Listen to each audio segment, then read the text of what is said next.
Hello hi. ലുലുവിൽ കുറച്ച് പേർച്ചേസൊക്കെ കഴിഞ്ഞ് നന്നായി വിശന്നപ്പോൾ ഞങ്ങൾ ഹൈപ്പർ മാർക്കറ്റിലെ ഫുഡ് സെക്ഷനിലോട്ട് പോയി. ഒരുപാട് വെറൈറ്റീസ് ഉണ്ടായിരുന്നു. ഇത്രയും വെറൈറ്റീസിൻ്റെ ഇടയിൽ കുറച്ച് സാധനങ്ങൾ വാങ്ങുക എന്നുള്ളത് വളരെ കൺഫ്യൂസിങ് ആണ്. അങ്ങനെ എല്ലാ സാധനവും നോക്കിയ ശേഷം ഞങ്ങൾ ആദ്യം വാങ്ങിച്ചത് ഹൈദരാബാദി ദം ബിരിയാണി ആയിരുന്നു. അതിങ്ങനെ അവിടെ നിറഞ്ഞു നിൽക്കുന്നുണ്ടായിരുന്നു. അപ്പോൾ അത് വാങ്ങിച്ചു. അതിനുശേഷം ഞങ്ങൾ വാങ്ങിച്ചത് ചിക്കൻ പാസ്ത, പിന്നെ ബീഫ് കബ്സ, അതൊരു റൈസ് ഐറ്റാണ്, പിന്നെ ഫിഷ് ഫിംഗർ, ഡ്രം സ്റ്റിക്ക്, പിന്നെ അതിൻ്റെ കൂടെ കുടിക്കാൻ റോസ് മിൽക്ക്.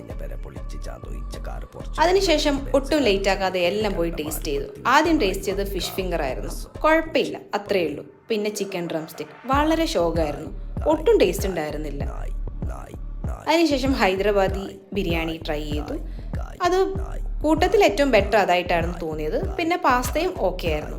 ഈ പറയുന്ന ഹൈപ്പിന് മാത്രം എല്ലാ ഭക്ഷണത്തിനും അവിടെ ടേസ്റ്റ് ഉള്ളവരെ എനിക്ക് തോന്നിയില്ല കേട്ടോ.